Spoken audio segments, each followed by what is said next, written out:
Hi and welcome to 7 Days to Die in Alpha 20. I am Alex and I'm engineering the apocalypse. Today's video is gonna be a kind of a tutorial on how to play day 1, 7 Days to Die. A bit differently from what people normally do. Normally you would go do a quest or two, find a POI to sleep in, and so on and so forth. I realize that this may be hard for new players and I suggest a different method. So what I am going to try to show you in this playthrough, I have tested before and it worked nearly every time, nearly to perfection. We'll see how it goes this time. Anyhow, the idea is we'll run through the initial quests that are going to be shown on the screen. I'm not going to do a lot of commenting there. Then we'll head to the trader. On the way to the trader and afterwards we will look through every trash bag, everything we can really access basically. We will not be running a full POI, but we may sneak into one or two.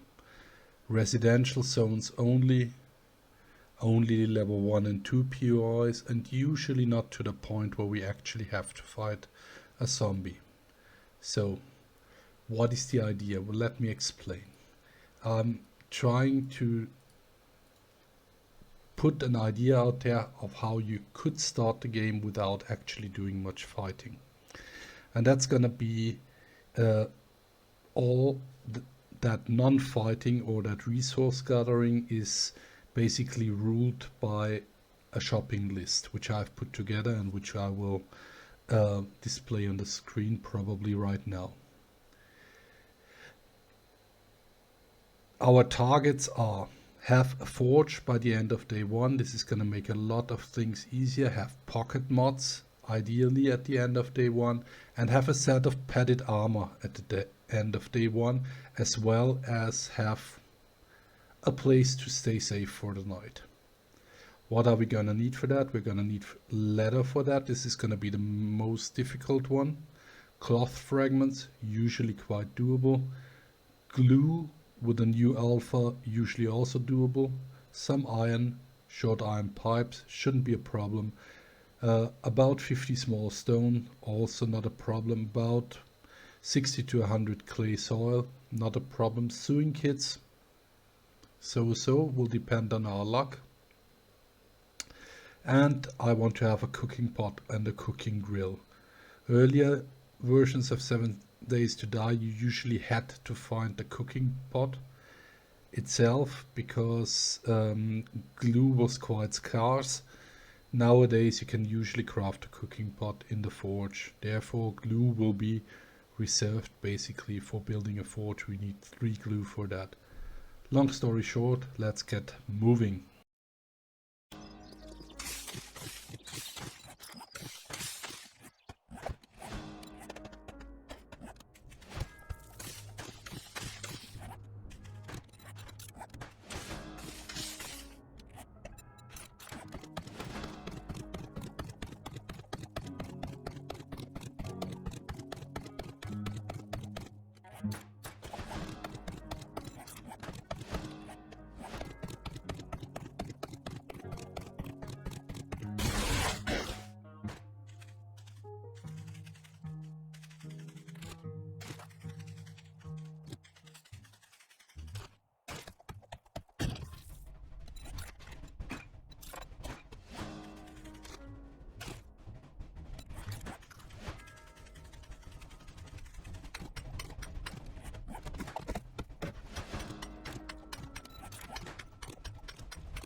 So the trader is 500 meters away. We'll run there and we'll grab everything on the way there.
Then obviously we need to loot the trader.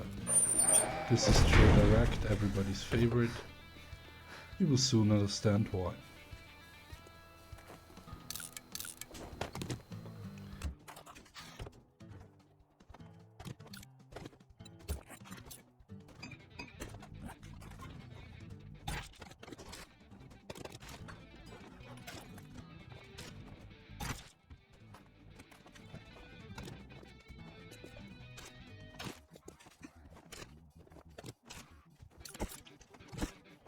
Oh shit, I thought you were a zombie.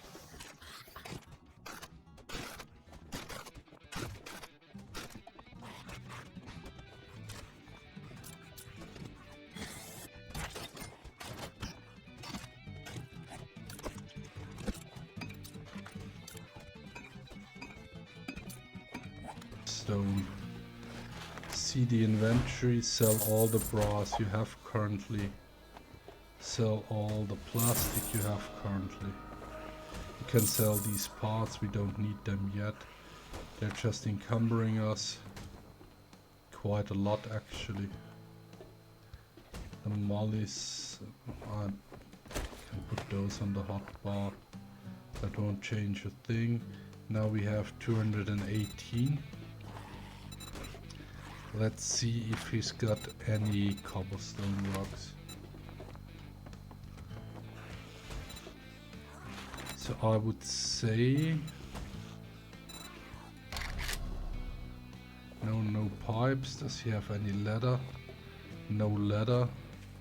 So I would, in my opinion, the cobblestone rocks for what we're trying to do are our best bet. You could also buy some food or stuff. Doesn't matter. We're going with that for the moment, and that's Shit, it. man. We're not I treat taking a you that job, good, as I and said you before. don't even fucking tip me.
Simply don't worry, you'll run across enough cobblestone, enough wood, enough everything in a very short time.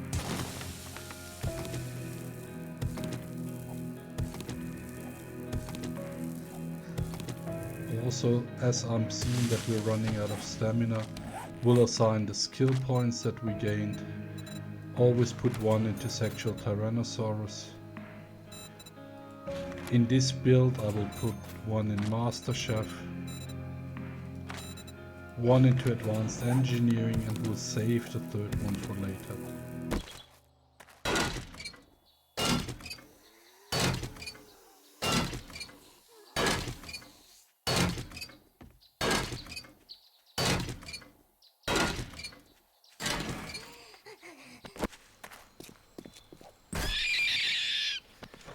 Okay, I normally don't kill rabbits, but I'll make an exception today, and the exception is basically that we need at least 10 leather to go forward.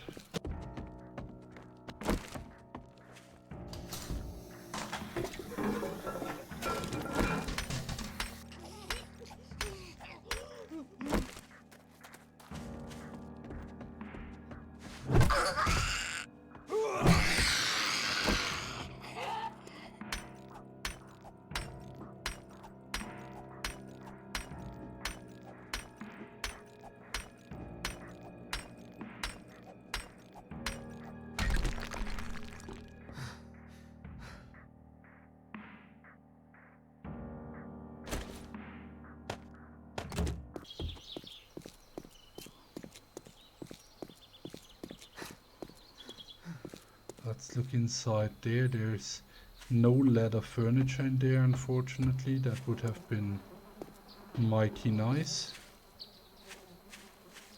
Can't have everything though. We'll stay close to the trader. But far enough away so that we can actually place a land claim block.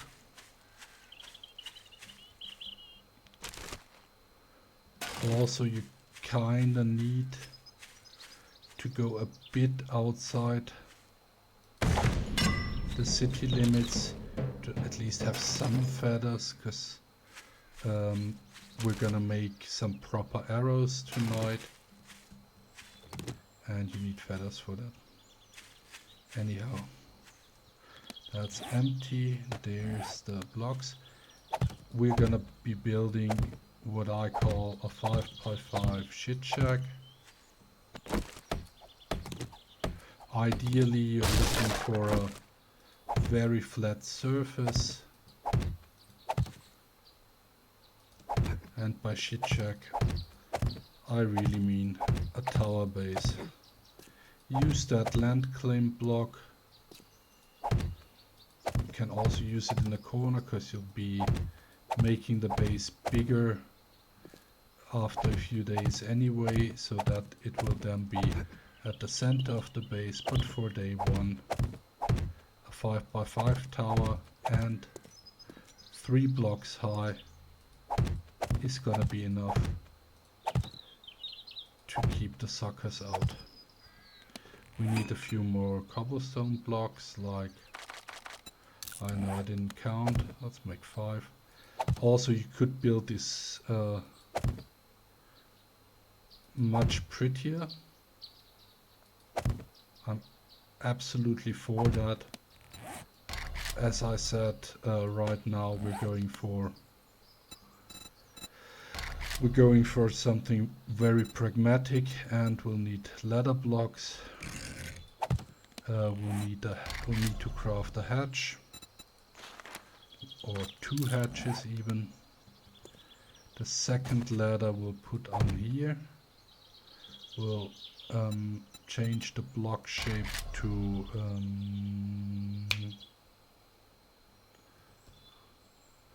plate, not sand, not cladding, plate, and do an unface. This way, also upgrade these. You don't want those to be destroyed by a single or 2 strikes from a zombie. That's not very helpful. Now those hatches are here,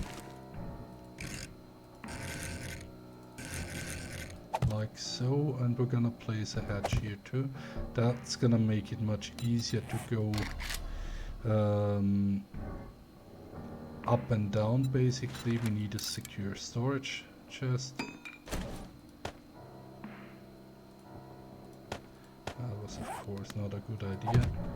If you install any mods, then install this storage locking mod, or whatever you'd call it. I've got that for sale.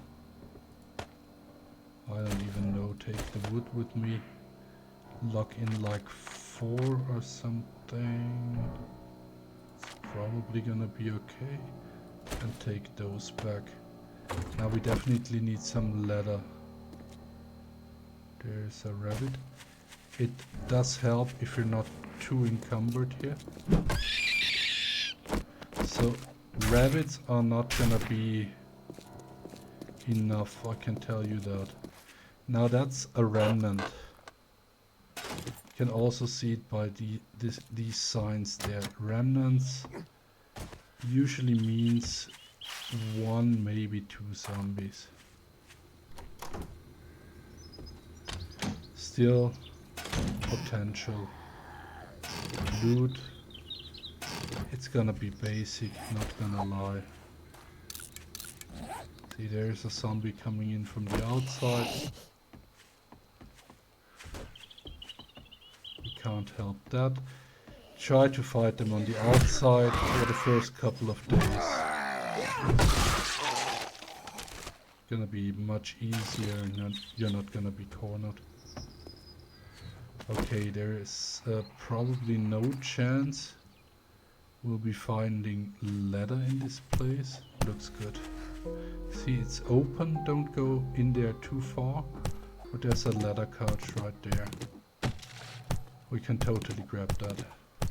I think we got 4 ladder at home.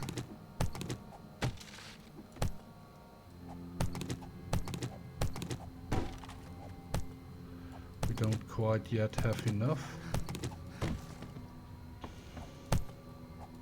But there's more. Ideal 16 ladder would be ideal. Even more, really. 14 is gonna be fine. Just as a remark. Search the kitchen, eat what you can.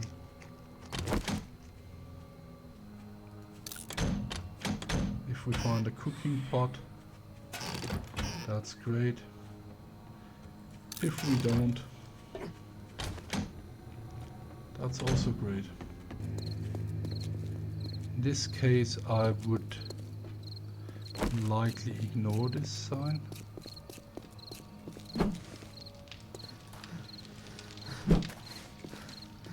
Stamina is gonna be an issue when hunting like this, but be a bit stubborn and this should work out for you. Also, okay, we're not gonna be doing many more, I guess we won't. Have we been in this before? No, we haven't. Again, a remnant, very much the same type, and that's it, we don't need any more.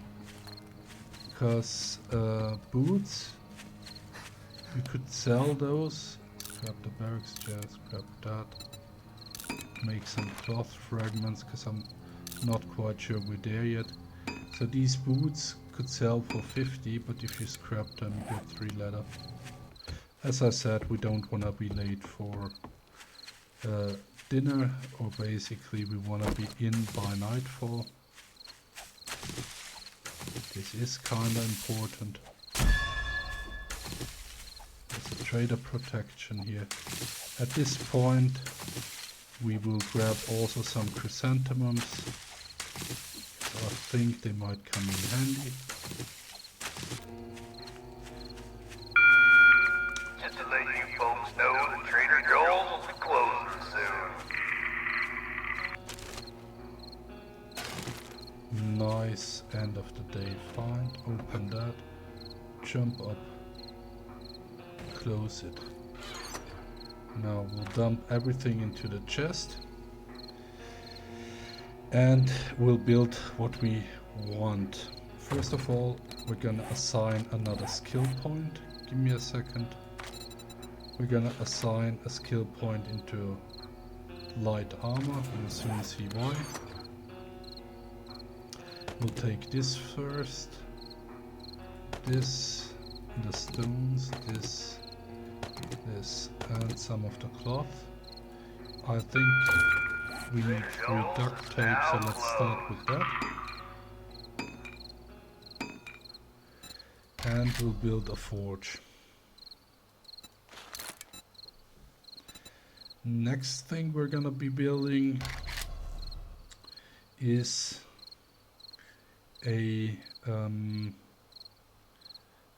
our pocket mods, basically. Clothing pocket mod.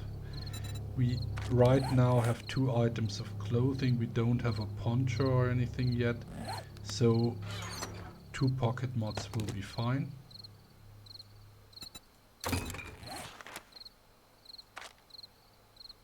We need 2 more duct tape for that.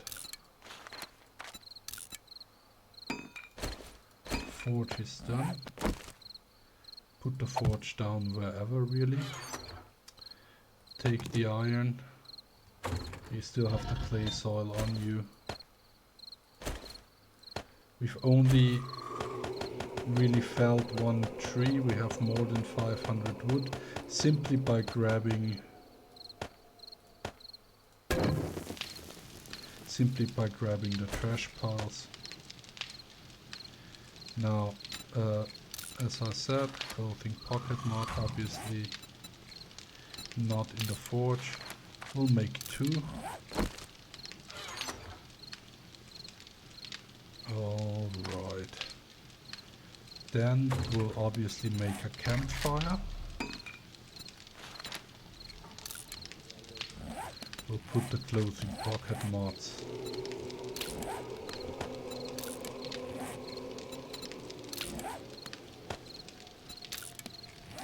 Here we'll put, we'll need that stuff. A lot of it actually. We'll make some more cloth fragments, that's gonna come in handy.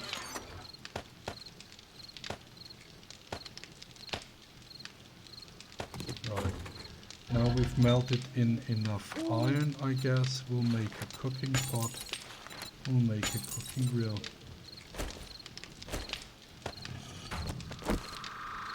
Put down the campfire. I usually put it down close to or next to the forge. And we'll start crafting iron arrowheads.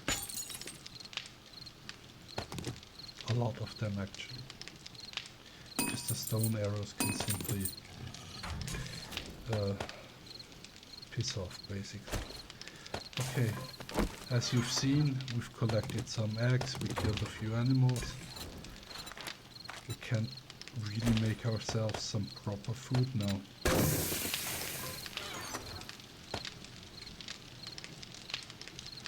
So, padded armor. Also, as I'm seeing Arlene over there, just crouch for lower visibility. It's gonna be fine for night 1, you can always shoot down there. I'll show you in a second how to improve this base enormously. Anyhow, padded armor. We need 5, so we need 5 duct tape. See, we only used the glue we found. We didn't cook a single thing of glue yet, although we could. So padded boots, chest armor, gloves, hood, leg armor, done. What does that help us? I'll show you. Right now we have a armor rating of 0. That means every single hit by a zombie does full damage. Now let's see what happens. This is very basic armor, by the way. So it's nearly 30% reduction of damage. I think that's totally worth it.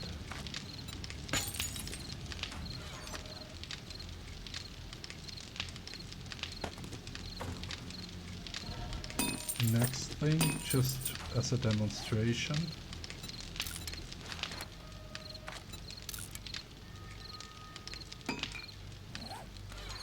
First things first though. As I've picked up some chrysanthemum and we've invested a point into Master Chef. It's nothing keeping us from cooking some red tea. That's gonna help with the stamina and hunger levels. It's a lot better than regular water.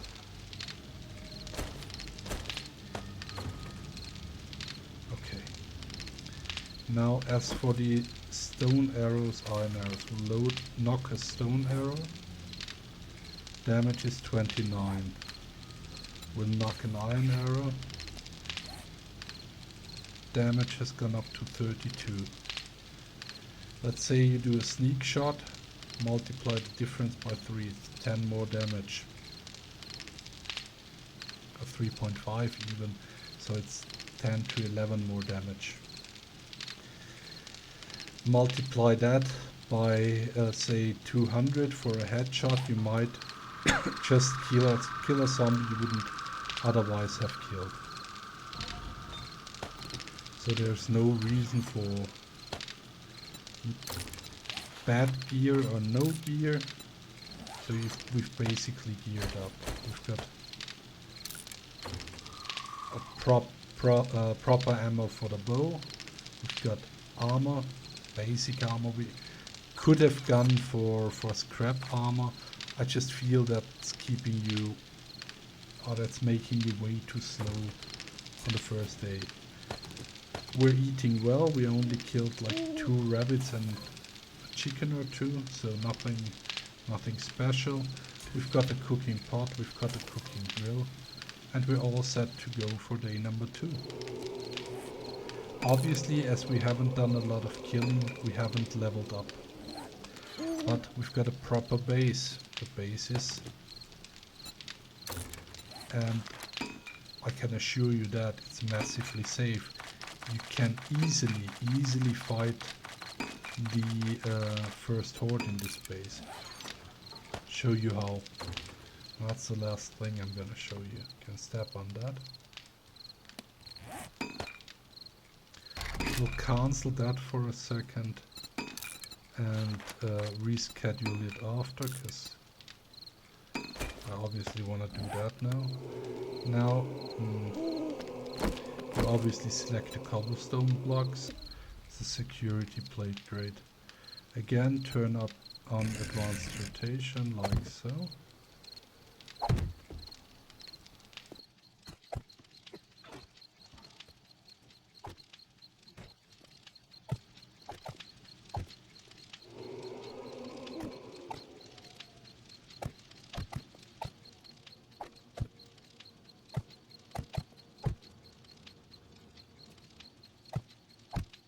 You don't need to be a pro playing this game, just need to stick halfway to the shopping list,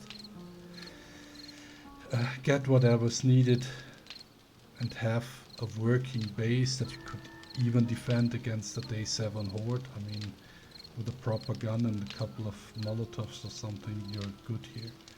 You're not gonna die, and basically assuredly not. So anyhow, this is gonna be it. This is a build of basically endless possibilities, but it's a build that works very well and works nicely for beginners, because you really don't have to fight for anything. Thanks for watching. Consider liking the video and following the channel, and I wish you a good one. Bye.